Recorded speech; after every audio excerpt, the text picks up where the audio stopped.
content of this podcast, Generation Mom, is for entertainment purposes only. The views and opinions expressed by the host and their guests are their own and do not constitute professional advice. While we strive to provide accurate and up-to-date information, this podcast is not intended to replace or substitute for any professional, medical, financial, legal, or other advice. Always seek the advice of a qualified professional with any questions you may have regarding your specific situation. Thanks for listening. I think it's great that in this day and age, that's all recognized. Because when I was having children, there was no such thing as postpartum depression. But I had it. I had no support from anybody, and we didn't really have the nurses to come and help you and all of that.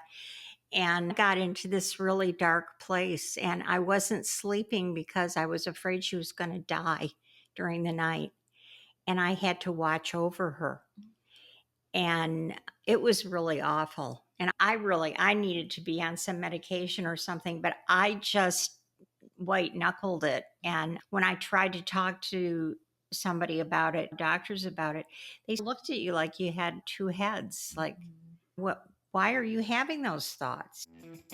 Hello and welcome to Generation Mom. I'm Rachel, the elder millennial who tries to stay grounded in all of the chaos of modern parenthood. I'm Pam, the boomer mom to my two co-hosts and Nana to their kids. I've seen it all, and I'm here to share my generational wisdom with a touch of tough love. And I'm Laurel, your Gen X voice of reason, stuck in the middle, ready to weigh in with unsugar-coated advice. Join us as we tackle life's big questions across 3 generations, sharing laughs and insights along the way. This is Generation Mom. Welcome back. Thank you. Hello. Thank you. How are you? Good. It's been 2 weeks. It's been 2 weeks, so we're catching up on our recording. And last time we talked about parenting styles, and we had a really great conversation. And so today we're going to dive into part 2 of that conversation about raising babies. And we're all past the baby stage. For sure. For sure, especially mom. And so I wanted to talk a little bit about, how things have changed with baby rearing for the 3 of us, between things like sleeping and breastfeeding and just general baby things that we can remember. But something that we talk about often that I wanted to just do a quick deep dive into is the history of car seats. It wasn't until 1979 that there was the first child restraint law, aka car seat law, and that was in Tennessee. And it wasn't until 1985 that all states passed laws requiring the use of car seats. In 1987, only 80% of children used a car seat. It wasn't until 1959 that the 3-point seatbelt was invented. So that's the shoulder strap seatbelt that you have in front seats. Wow. Before then, it was just a waist belt. And keep in mind, there's no laws then about requiring you to wear it. It wasn't until 1961, Wisconsin became the first state to require seatbelts. And it wasn't until 1968 that seatbelts became nationally mandated. And so then you have in 1979 the law about car seats. And even now, with the exception of New Hampshire, all states in the District of Columbia require adult front seat occupants to use seatbelts. Adult rear seat passengers are also covered by laws in 33 states. In the District of Columbia, children are covered by separate laws. And I feel like now we've got kids in car seats till they're almost teenagers, whereas I can remember being 6 years old and riding in the bucket seats of Dad's Mazda RX-7, and that was the height of safety. I don't remember a time when I wasn't riding in the front seat, and that just doesn't happen anymore. Yeah, kids are not in the front seat. I remember we were watching the Bluey episode. Bluey had that special 30-minute episode. Oh, Laurel's wearing her Bluey shirt today. And in Queensland, Australia, it's okay for a child over the age of 6 to sit in the front seat as long as all the back seats are occupied. So I don't know if we have laws like that in America, but I thought that was interesting. So, Mom, I know you talk a little bit about remembering what it was like when you were a kid in the car. Can you share some of those memories? There weren't really any seatbelts or car seats when I was a kid. And so what we used to do is we used to stand up on the front seat while the car was driving so we could see better. And then my seatbelt was my mother's arm coming across my chest if she had to stop short or something. And then the other thing was that how the seats are stationary now, there used to be a thing where you could fold the front seat down and get in the car into the back seat if the car only had 2 doors, which was common back in the 50s. So that if the car stopped short, that back would snap forward. It would propel you right into the windshield. The only car seats that I remember us having were these little seats.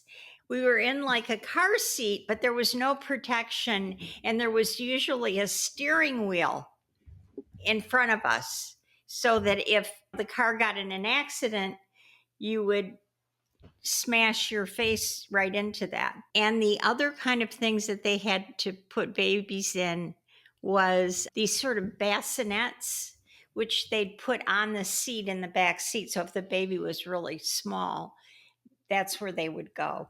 Nobody cared about us back then.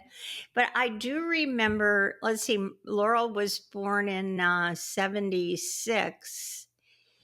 And I do remember the pediatrician that I went to see saying that it would be a good idea if we got a car seat for her. But you know how the car seats are rear facing now? I don't remember that they were rear facing.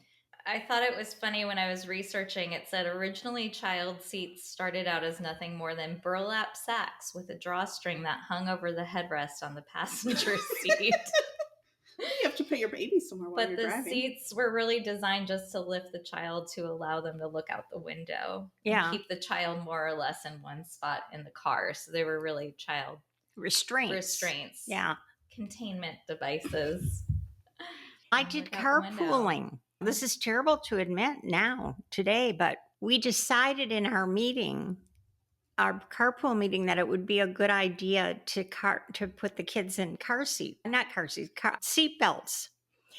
But sometimes we had more kids than seat belts, so we double seat belt the kids, which is so when I think about it now, my skin crawls. But what did we know?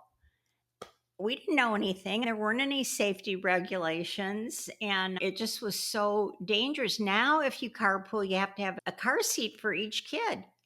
But there were no laws like that back then. Mm-hmm. I guess seat belting them together was better than what I grew up with, which was nothing, or my mother's arm coming across. Now they have so many different, oh my gosh, so many different kinds and brands of car seats. And we have the Graco one, the Grow With Me one that like goes from an infant to it becomes a backless booster. So what were views around things like breastfeeding or sleep training? Like what was the common practice? Okay, breastfeeding was a little bit controversial when I had Laurel.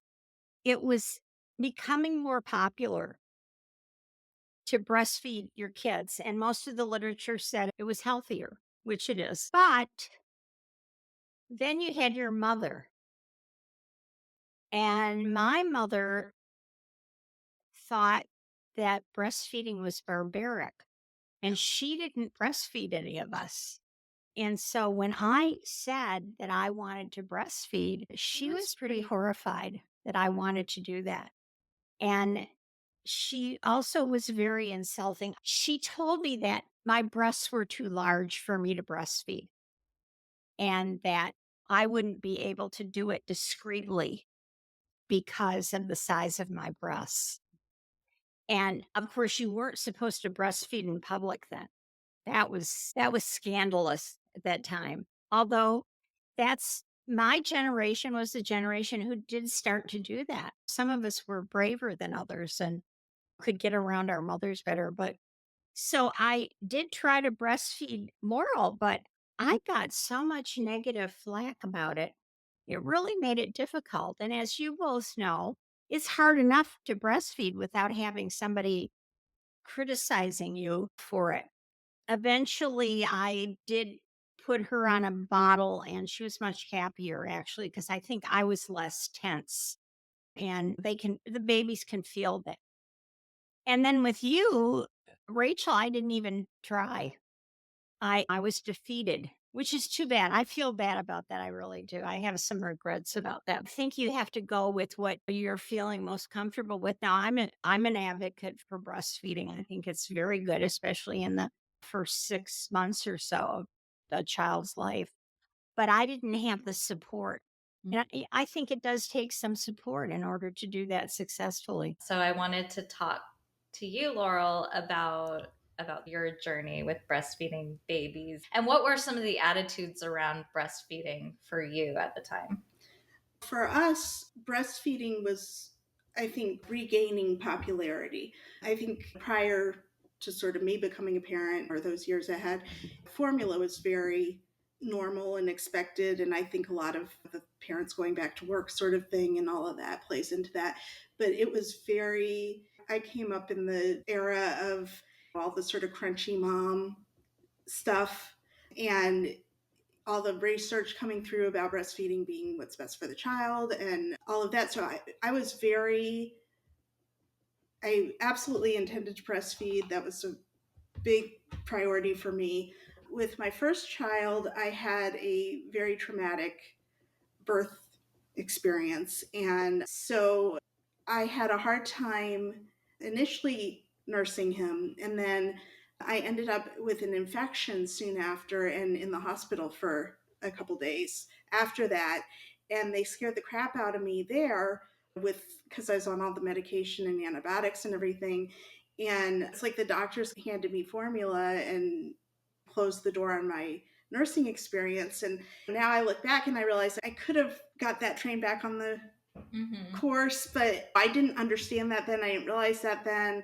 I was going through so much. And my son, once he had the bottle, he didn't have a lot of interest in nursing directly anymore, except at night. He did like to nurse to sleep at night. And when he woke up at night, he would want to. So, right about until your wedding, so like 4 or 5 months, he was getting bottles during the day and nursing at night. And I was a horrible pumper. I couldn't get more than an ounce or two in a pumping situation. And so then after that, he weaned off and I just gave him bottles after that. My younger one, I was bound and determined. I was not going to let that happen again. And when we were in the hospital, I ended up with my second C-section, which I didn't want. And we were in the hospital so long that he was losing a lot of weight. And of course, when you're there for a day with a normal birth, they send you home. They don't worry about it. But because we were there and it takes a little bit of time for the milk to come in, he spent those first days totally attached to me, just from one side to the other. But I guess he wasn't getting much of anything yet. And so they started stressing me out about his weight loss. And so they started bringing in the formula and the bottles and everything. And I'm like, no, this is not happening again. And I fought back then. And you get to that point, you just want to go home. And they wouldn't release me till he had put on some weight. And so I think I gave him a couple of these itty bitty bottles just to get out of the hospital. And then when we got back home, as soon as you're home in your own house, in your own bed, like the faucets turn on. And he was perfectly happy to just sit there. And I'm telling you, that kid would still be nursing now if he could. And so overall, we had a much better experience. I did have a sort of medical issue with him too that I had to fight through. It was extremely painful. And I'm trying to remember all the symptoms, but not so much on the nipple, but like inside, like in my breast. And I'd get like this sort of cold feeling in my breast and nipple, and it was very painful. And I was going to a breastfeeding group at the hospital nearby. And I think my older son was in school or daycare at the time, preschool.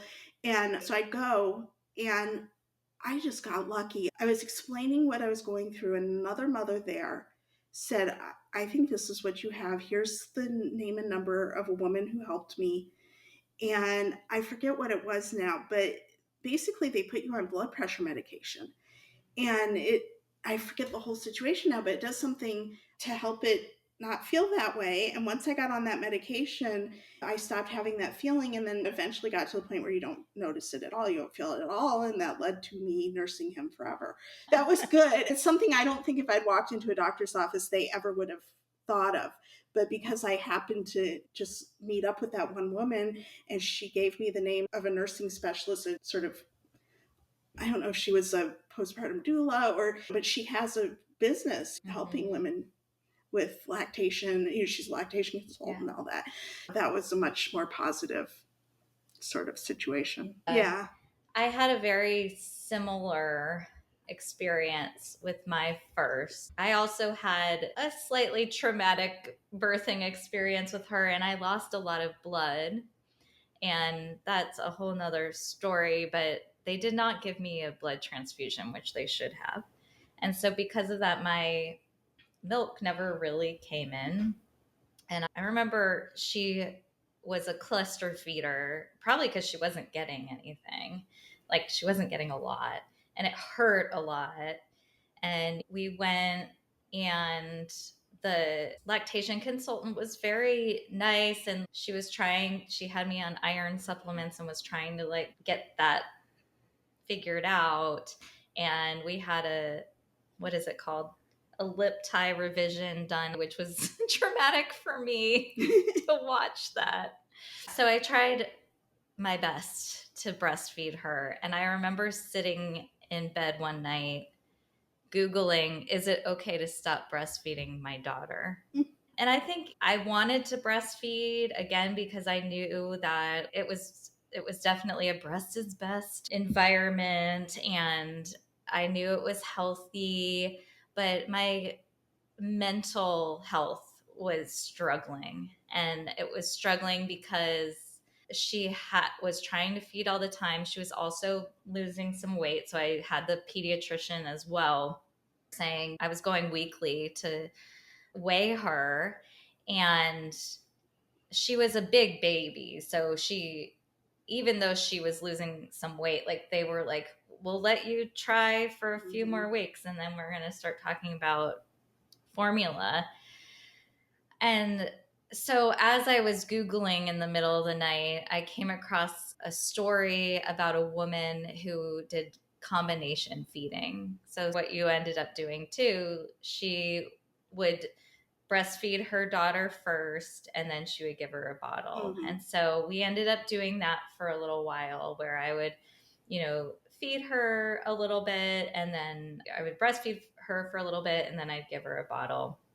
And we did that till she was about 5 months old. And then I was just done. She seemed to really like the bottle. She was happy. She was sleeping so much better with the bottle. Like, we were getting so much sleep. Like, we were both doing much better with the formula. So I was glad I had made that decision. And I wish I hadn't beat myself up about it, but I did. When I had my son, it was a much better labor and delivery, but I did lose a lot of blood. I guess I'm just a bleeder. I don't know. But again, luckily I was with a different practice, a different hospital, And they let me go one night and they said, we're going to keep you one more day. And if your hemoglobin doesn't go up, we're going to give you a blood transfusion. And they did end up giving me a blood transfusion. And I think that made all the difference in the world because my milk came in right away. I was like a pumping champ and he did great. He still lost some weight, but you all saw him. Mm-hmm. He was thriving. He was a chubby kid. He was bigger than my daughter was. And he breastfed exclusively through about 8 months. And even all the time we'd go in and he was this huge chubby baby. And every time we would go to the pediatrician, they were like, he's low on the birth weight chart. They're looking at the chart, but not at the baby. And I would tell you guys about these appointments. We laugh. He was so chubby. Yeah. You had much more milk with him. Mm-hmm. You were a milk machine. Yeah. With your daughter, you didn't really have that much. But with him, you had a plentiful supply of milk. I did. And we kept it up until about 8 months. And then I just decided like I needed my body back. I wanted my autonomy back. And so I stopped, but I stopped too fast. And I got really horrible postpartum depression because of the hormone shift. And I don't know if I shared with you guys, but I was seeing a therapist and it was scary. I was having really dark thoughts. I was really depressed and I was scared because I hadn't really felt that before. Like I had anxiety PA with my daughter, but this was scary. And luckily I was already seeing a therapist and she suggested that I should be on anti-anxiety medication. And that saved my life, I think, because I was in a very dark place and I had this beautiful baby. I had my daughter, I had my husband. I felt like I should have been so happy, but I was just, and it was really, I think, because I didn't really wean very slowly. Mm. And so I think it was the shift in the hormones. And so I think a lot of people don't realize that too, that it can be delayed because I was having the postpartum experience with him. Oh, we're so in love and it's wonderful. And then all of a sudden at that 8 months when I weaned, it really freaked me out because all of a sudden it was like I was just in this dark place. So hopefully that'll help somebody if they're thinking about if they're experiencing something similar. It can happen later than just right after having a baby. So I think it's great that in this day and age that's all recognized. Mm-hmm. Because when I was having children, there was no such thing as postpartum depression. But I had it. And I had it probably the worst with Laurel. And it also was around the breastfeeding issues because I felt like a failure and I couldn't breastfeed. And I had no support from anybody. And we didn't really have the nurses to come and help you and all of that. And I got into this really dark place and I wasn't sleeping because I was afraid she was going to die during the night. And I had to watch over her. And it was really awful. And I needed to be on some medication or something, but I just white knuckled it. And when I tried to talk to somebody about it, doctors about it, they looked at you like you had two heads. Like, why are you having those thoughts? Your baby's perfectly fine. Snap out of it? Kind of thing. So I really envy you guys because you get listened to, which is nice. I don't know if it was like this for you, but I know when I would go to the pediatrician with both my kids, after those first few, right after having the baby, they screen you for postpartum now. So they have a questionnaire that they ask you a bunch of questions. And with my daughter, I don't think I answered very honestly because I was like, they're going to take this baby away from me. If I say that I'm depressed or I'm not like totally fine. And it's very obvious what the right answer is. Yeah. And I had the same sort of thing. And as someone who's had lifelong bouts with depression and anxiety, you have a hard time drawing that line between what is just me being me and what is the result of the pregnancy. But I also had, and it was somewhat delayed, not as delayed as yours, but the summer after my son was born, my second one, and it was weird for me because it wasn't about my baby, it was about my older son. That was what the sort of depression was focused on. But I was very alone that summer, whereas when I had my first son, my husband was working from home. He was very involved. I had you guys all around me. With my second son, my husband was working full-time and in school full-time, so I never saw him. He was never around. My parents were out of the country for an extended period of time. And I was very much on my own. And it was summer, so we had nothing going on. And I was dealing with this new baby. I was dealing with difficult toddler who I was going through a whole diagnostic process with him, dealing with those doctors, dealing with that insurance. You get to this very scary, dark place, and you're aware enough to know, or I was, to know this isn't okay. These feelings I'm having are not okay. And I have memories of Andrea Yates and what was the woman who drowned her kid, Susan Smith. These events that have happened in my life, and as a non-mother, I would look at that and think, how does that even happen? Like, what even goes through your mind that this is okay? And then you reach a point where you're thinking those things and you realize you really rationalize it. For me, I thought it would make my husband's life better. It would be easier for everybody. You start rationalizing all this stuff. And that's when I went, oh, there's something really, this is not okay. This is not normal. And then I had in that moment where you can barely deal with anything and you've got so much piled on you, then you have to start trying to find people who deal with postpartum depression specifically, and who take your insurance and who have openings and all of that. And that's the last thing you want to be dealing with when you can barely make yourself breakfast or whatever. Eventually I found someone wonderful, and then she moved out of state, which couple years later she moved out of state, which was very traumatic. But she was wonderful, and she got me on medication also, and she helped me through those tough years, to deal with my older son and deal with all the guilt I had around my younger son and all of that. So it happens, and you just have to hope you have a support system and deal with it.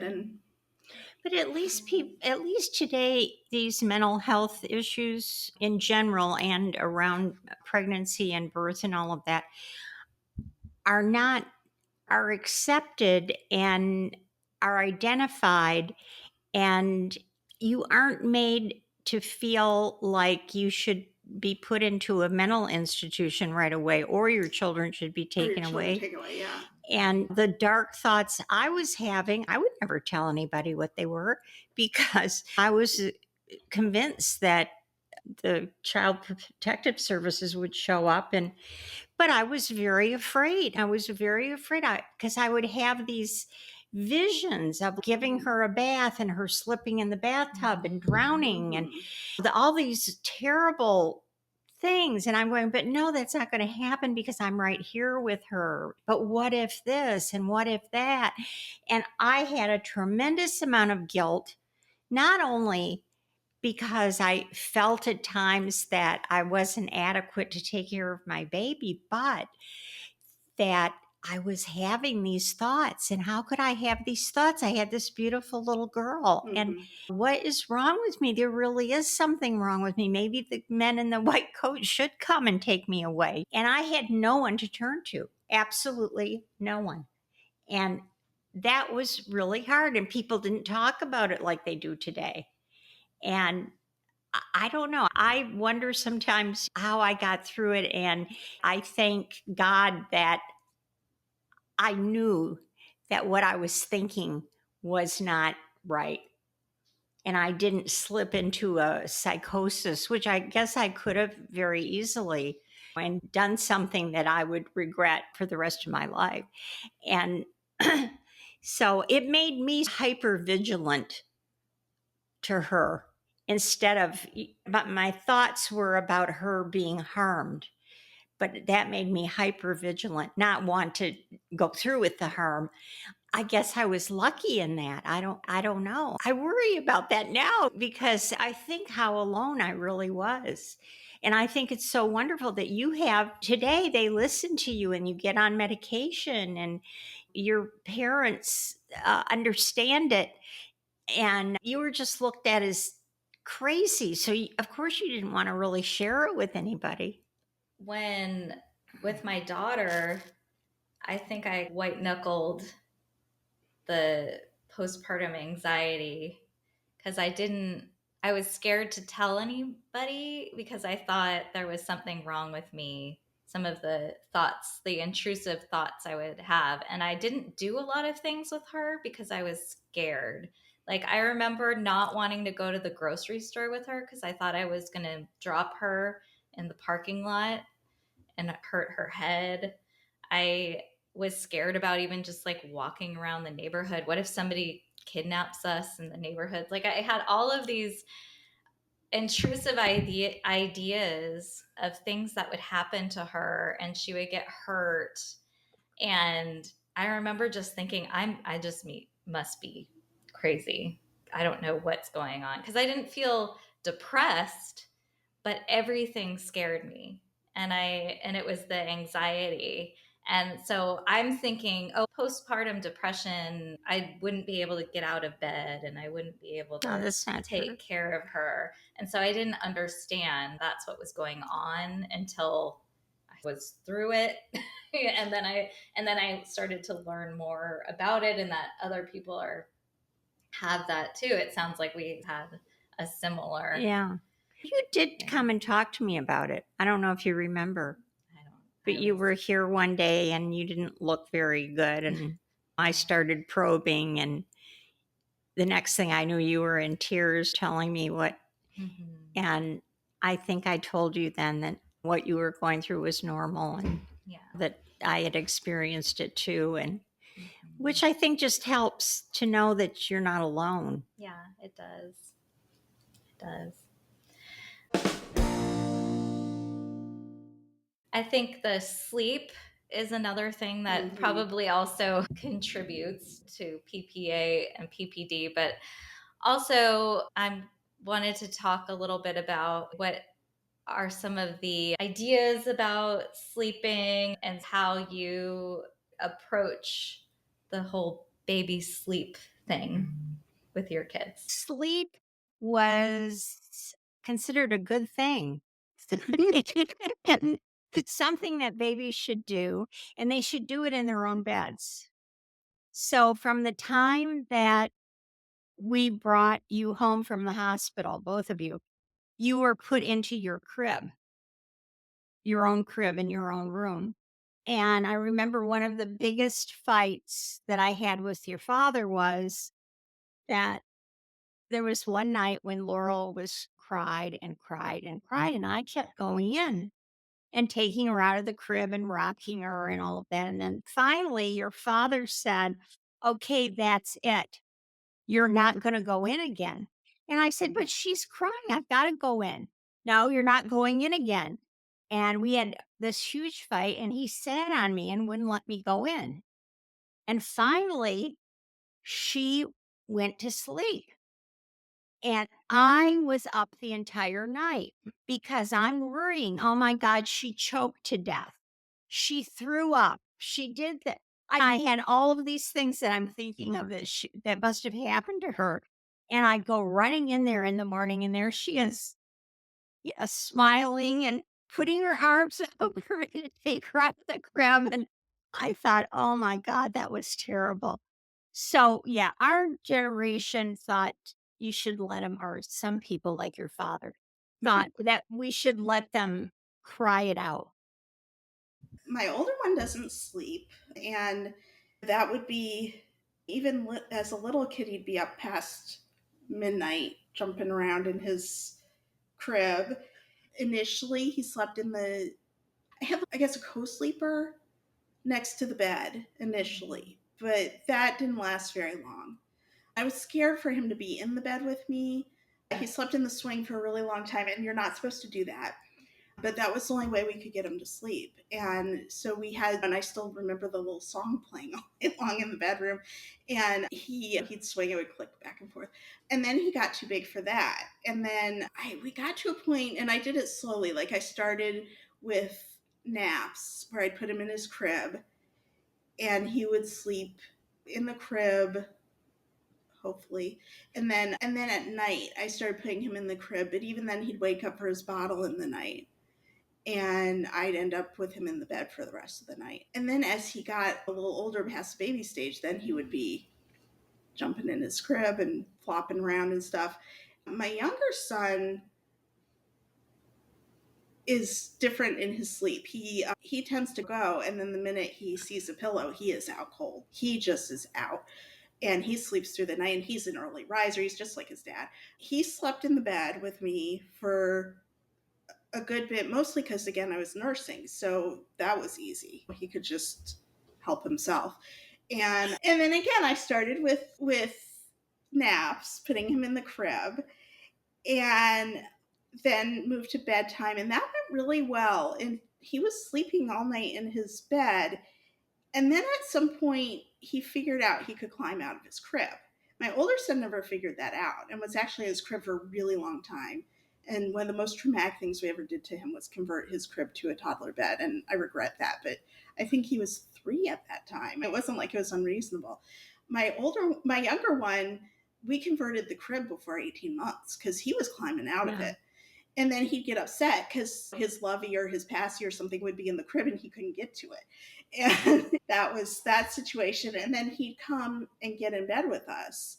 So I converted it to a toddler bed. And then once he could move around as he wanted to, like I was sitting outside his room at night, and he'd peek out of his door and I'd say, go back to bed. And that would go on. And then eventually I'd give up and go downstairs, and he'd be in the bedroom, or he'd fall asleep at the top of the stairs. He'd like to sleep at the top of the stairs. Yeah, that's how our sleeping journey was, I think. Yeah, with our daughter, we had a co-sleeper that you put in the bed. It was like a little bassinet, but it went in between my husband and I, and she slept in that. And then we had the pack and play in our bedroom where she slept there for a while. And then, so she was always a good sleeper, and she slept for a long time, and she did it like once we got her on the bottle, she slept a really long time. But we got to the point where we wanted her in her own room. And so I remember doing like a little bit of sleep training with her, and she took to it really easy. And it was just like, they call it the pick up put down method, and they like pick them up and then put them in the crib, and then I forget what the point is, to like, if they start fussing, you pick them up and then you put them down, you let them fuss for a few minutes, and then if they, I don't know, you just do that over. And we did that for a week, and then she was great, and then she loved her crib, and she slept in that crib till she was almost 4, I think, 3.5. And it was when she finally figured out how to climb out. But she was really good at climbing out. Like, she was an expert. But it was funny because she, at one point, you're not supposed to have anything in the bed, in the crib with your baby anymore. You've got to have nothing. And so when she was a baby, there was nothing. And then she was really funny because she had this bus she wanted to go to bed with. And it was it was a hard toy bus. Yeah. It was not a stuffy. So she had that for a while, and then she got into stuffed animals. And so then it got to the point where there were so many stuffed animals in her crib, and she had like just this little place for her body, but she loved it. And so we would rock her before bed, and then she would say, okay, I want to go in my crib now. and we would put her in the crib and she would just disappear into all these stuffed animals. And so we had our son, and at around the same time we had, I think right before we had him, we converted to the toddler bed. And then she just wanted to sleep in bed with us. Like she would start out in her bed and then she'd realize she could get up in the middle of the night and walk down the hall and get in bed with us. My son hates sleep. He's finally likes it more, but he didn't sleep. The only time he would sleep was in the bed with me attached to my boob. And I remember there was one night he slept in the pack and play for 7 hours straight. And that was the only time he slept through the night when he was a baby. The only other time was when we tried to put him in his crib. We had this cute, wonderful nursery set up for him. And he slept through the night once because we were trying to do sleep training with him. And I remember we were doing the not cry it out, but like you let them cry for a while and then you go in and check on them. And I put him in the crib and he just went to sleep and slept through the night. And I was like, oh my gosh, this was so easy. It was great. And I wake up the next morning and I felt horrible because he had a raging fever. He was so sick and he only slept because he wasn't feeling good. And so this kid, I spent so much time trying to get him to sleep in a crib by himself. And I would get in the crib with him and I would lay, because I'm a 5 foot tall person, and I would sleep in this crib with him and he would fall asleep. And then I would creep out of the crib like ninja, try to get out. And then I'd go lay down. And then probably 2 hours later, he'd be up and crying for me again. And so at one point, we just gave up. And he's been sleeping in our bed ever since. And he sleeps really great in our bed. And it was the only way any of us could get any sleep.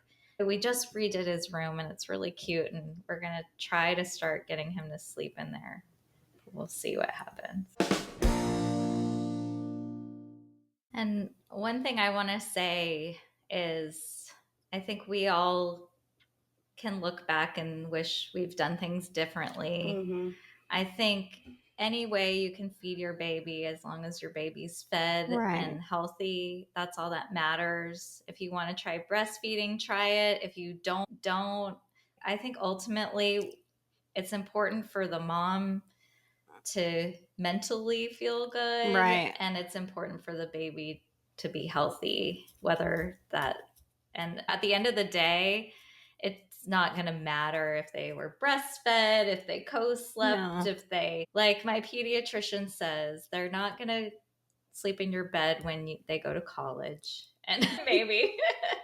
And when you can't tell, nobody asked when you're applying for a job if you were breastfed or not. Well, and I hope that you two felt that was the message that I was trying to give you, because I didn't want you to,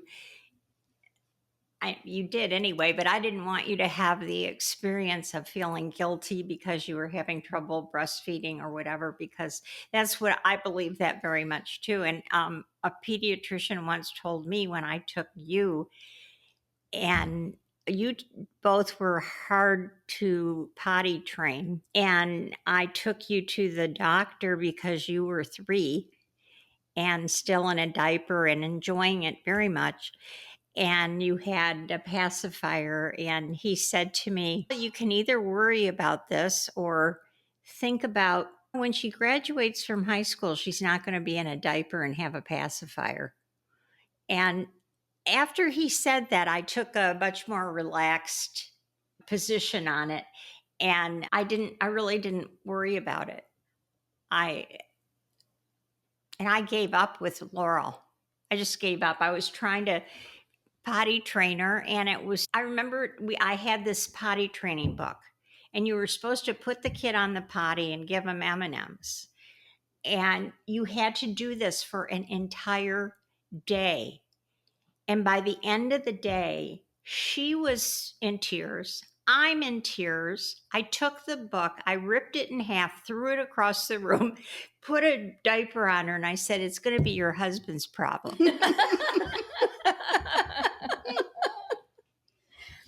And she really, I am potty trained now. Yes, when she was ready, she came to me with the diaper. "Mom, I don't want to wear this disgusting thing anymore." And okay, I have some really pretty little panties for you. Oh, great. And that was it. I didn't have to do a thing. I more than got my karma. So, well, I think for all of us, I don't know how much you tried with your oldest, but I feel like with mine, because I had, heard your perspective and I knew that your kids were slow potty trainers, I just didn't stress about it too much with mine. And my daughter is so stubborn. I didn't even try to force her because she's one of those people, it's got to be her idea or she's not going to do it. And I knew if I tried to force her, it was just going to be a fight. And so she was almost 4 by the time she potty trained, but it was on her timeline. It was, she decided, and I think she started peeing on the potty first, and then she started pooping on the potty, and we just, it was her daycare that was like, just send her in undies and pack a lot of extra ones. And they said, we think she'll be potty trained by the end of the week. And she was. And so we have a tradition where for different things, there's a fairy, and a fairy comes for the passy. So the diaper fairy came and took her baby diapers away and left a toy, and she loved it. And we did the same thing when she was ready to get rid of the passy. The passy fairy came and brought her a very nice toy. And so my son now, he's starting to, like, he's been potty training at school, and every day they're like, he's using the toilet all day. So we'll probably start that with him. But again, I've just tried not to stress about it because it's going to happen. It's going to happen. They'll do it. It's eventually. The nature of the beast. I think that's what one of my pediatricians said to me. He said, it's the nature of the human being that if everything else is normal, that this will work itself out, because they get to a point where they don't want to feel dirty or whatever. I loved that guy. He saved me a lot of anxiety. He really did. I had the more relaxed idea too, especially dealing with what I was dealing with. And I have the sort of same thing as Rachel. His school was sending me notes home. Why are you sending him in diapers? He's potty trained. And okay. So I started sending him to school in underwear, and I guess they know what they're doing there and they have them on a schedule. And so he was potty trained at school. And then he would come home, and the minute he got in the door, he would strip down. And it was like, as long as he was naked, he knew to go potty. But if he was wearing clothes, he would sometimes forget and he'd wet himself. That was the situation. Night training was a whole different issue. And I left him to figure that out for himself. But he was pretty old before he would stay dry at night. But he pretty much potty trained himself. And he figured out, if I'm naked, and this was when he still wasn't talking, so he couldn't really communicate any of this, but he had it all figured out. And then my younger one I thought would be easy, but he was even more difficult. And honestly, he ended up with a medical condition because he was pee trained, but he got very backed up and constipated. We ended up in the hospital in the middle of the night, which was horribly traumatic. And he was holding it, he wouldn't go, and then when he did, he was hiding it. It was just bad. And so finally we got through that situation, and he's perfectly fine now. But so there's always something. The other thing, we'll touch on, and I'm alone in this at this table, but on this topic, I cloth diapered both my children. And I loved doing that. I absolutely loved it. But with my younger son, I had to get to a point where I stopped. And for a while, I was especially at night, we were doing pull-ups at night. And then during the day, I had to figure out, I went, I don't know, Walmart or somewhere, and I found clearance underwear and bought a whole bunch of them. And because I couldn't deal with it. I got to this point where I was like, I can't clean this. I can't deal with it. And I just had to be okay with throwing them away. And yeah. I actually did cloth diapers with Laurel. Did you have a choice? And they were much different back then. You were dealing with pre-folds and pins. They're very fancy. They were the white. Yeah, it the wasn't like pre-folds. those little things that you had with the snaps and all of that. Yeah. This was with a pin. A pin, yeah. But we had a diaper service. So what you were supposed to do is you were supposed to change your child, put the dirty diapers, not do anything to them, just put them into this bin. And then once a week, they would come and pick them up. Oh my God, that was god awful. It really, the guy came to pick them up and I said, you don't need to come back.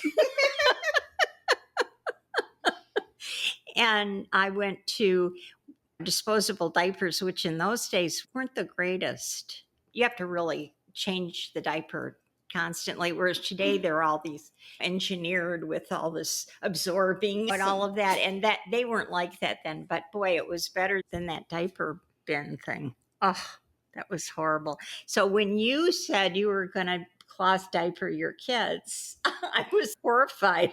Everybody tried to talk to me out of it, but I really stuck to it. I cloth diapered for, probably 10 years across the two of them. And I think that now there's, first of all, many different brands, and it's gotten to the point where there's Pampers and Huggies. Like there's certain cloth diaper brands that kind of have that name brand. Honestly, my favorites were the China cheapies. That, for those of you who cloth diaper, the Alphas, oh my God, they were amazing. Like those were my favorite. Now, especially my older son peed like crazy, but I would use the bamboo. I liked the bamboo and the charcoal bamboo. So I double up the inserts, and they were pockets and they snapped. Once you figure out how to get them snapped on so they don't leak, like they're wonderful. And they worked better than some of the fancy, expensive name brands that couldn't hold his pee. And they're so cute. And, you know.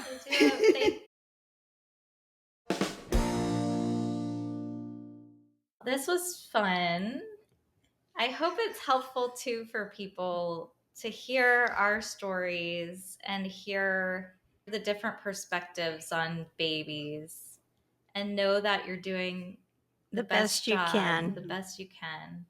I would say, as long as your child is happy, is eating and gaining some weight, and is clean and in a clean environment, you're doing a really good job.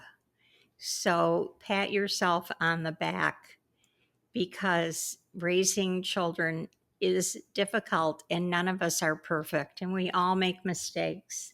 And the most important thing is to learn from your mistakes, and when you bring up the next generation, try to make it so that they do a little bit better than you did. That would be my advice. You can't anticipate anything, no matter what you think. No. God laughs as you make plans. Is that the saying? Yeah. Whatever you think it's going to be like, it's not. And no matter how much you think you're prepared for it, you're not. And you never know what those first few months after having a baby are like. You don't realize what you're really going to go through, no matter how prepared you think you are, how many books you read, how many decisions you've made. They're going to change. Things are going to happen. But also know that don't let the doctors freak you out about stuff. You can get things back on track. Mm-hmm. And I've taken there are certain things I've gone with and certain things I've not gone with. And I was crunchy to a point, but there's certain things I believe in and did that the crunchy people would be up in arms about. I think do what's best for you and be okay with other people doing what's best for them and their kids. They know. I cloth diapered, Rachel didn't. And we each did what was best for us. And I would say too that don't be afraid to ask for help if you need it. Like the issues that we were talking about around postpartum depression, or even if you're having some thoughts that are disturbing to you, don't be afraid to go and ask for some help. And if it's too hard to find the help yourself, find someone who can help you find that help. Go to a doctor or your baby's doctor. And I think that's really important. And also, if you need some respite care, also don't be afraid to ask for that. And I think it's really important, especially in those early months of infancy, which you're totally sleep deprived and it's a hard time. And know that it's a season. We're all through the baby season. True. And they're only going to want to sleep with you and cuddle you for so long. I'm at that point. I'm not out of that season yet, but it's very sad when you don't have that baby anymore. And I'm looking at two mothers here who used to be my babies, and it went by very quickly. And I know as you're sitting in it, it doesn't feel like that. But when you get to be my age and you look back on it, it seems like a minute in time. It really does. So try to enjoy it a little bit. Yeah.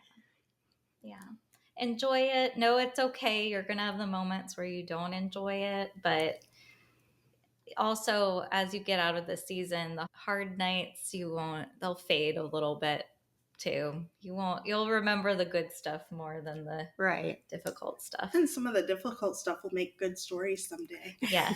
You can tell your child on their wedding day. I have a whole bank of stuff. So what's good this week? What are you enjoying? I have been trying to refresh my Spanish language learning. And I had 6 years of it in school and never really put the effort in. I think that I needed to. But once I've started going back through again, it's coming back very quickly. My younger son is in a dual language program, so he learns both in Spanish and English. And then my husband, because of that, who had never studied Spanish, started studying, and now I'm getting back into it too. But so what my good thing or my interesting thing I'm recommending came about because I saw on YouTube that a lot of people who learn English, apparently this is a thing. The way to learn English is to watch Friends. And there's a lot of famous people who learned English specifically by watching Friends. Yeah, so I'll try to find that video and show it to you. And so the thing that so I'm like, what's the Spanish program that I need to watch to learn Spanish? The equivalent Friends, that sounds great. So I started doing some Googling, and the first show I went with, it's called 31 Minutos, which is like 31 minutes, which I think is supposed to be a play on 60 Minutes. And I don't even want to compare it to Sesame Street, but if you think about Sesame Street in the old days when I was a kid, when they were like little segments and they'd go like on the street and talk to the little kids in the really ugly 80s outfits about something and interview them and stuff. So it's one of these little sock puppets, and it's like a little news story, and they're like a newsroom, and they go out and interview people and have these ridiculous child interest stories. I couldn't even get through the 31 minutes. I mean, I got through about half of it. I'm like, okay, I'm over this. This is not how I'm going to learn. And also, I'm someone who I watch English with the subtitles. And I also really rely on people's mouths, I've realized. And so not having a puppet doesn't have a mouth. And even in animation, they approximate what a mouth would look like. Yeah, that wasn't working for me. I needed real people. So I went through a couple other possibilities. And then I landed on La Casa de Flores, which is House of Flowers. It's on Netscape. No, not. Oh my God, how old am I? It's on Netflix, so you guys can watch it.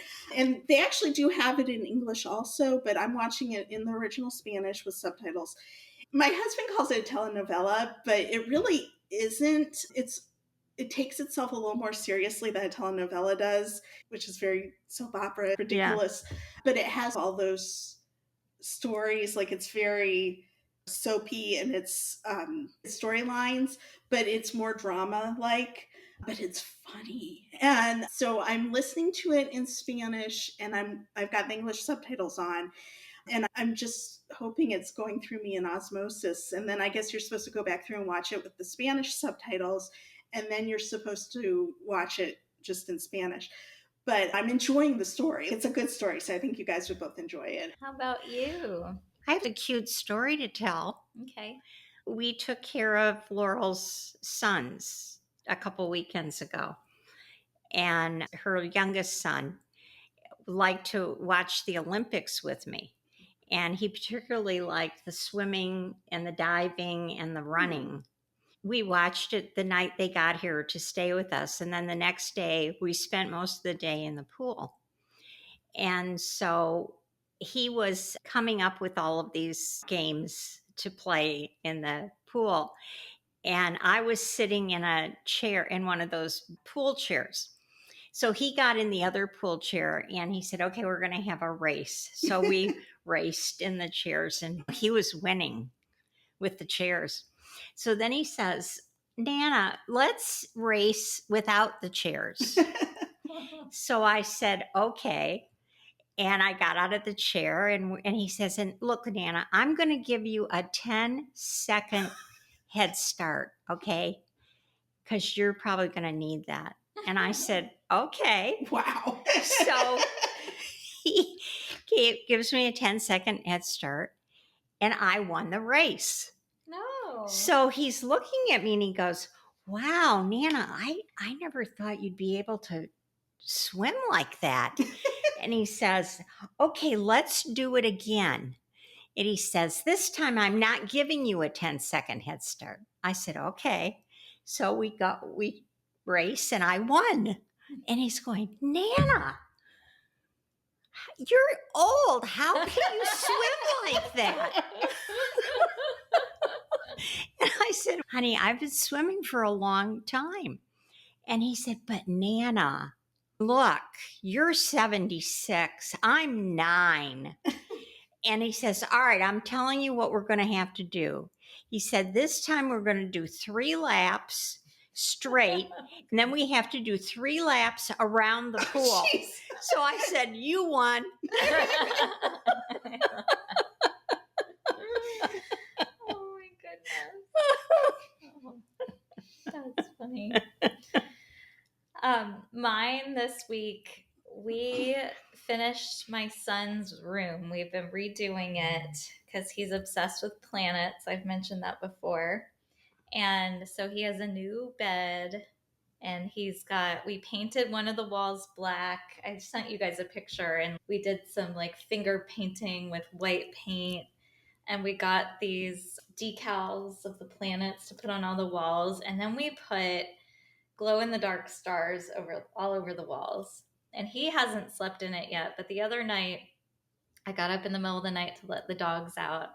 And I went in his room to see what it looked like at night. And it was just magical. It looks like the universe. So I'm really excited for him to see it at night and sleep in it. So we're going to try. We're going to try to get him to sleep in his room. I may be sleeping in there with him for a while.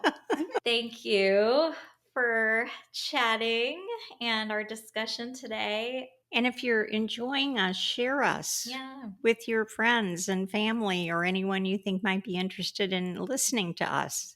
Leave a rating or review. Subscribe. We'll see you next time.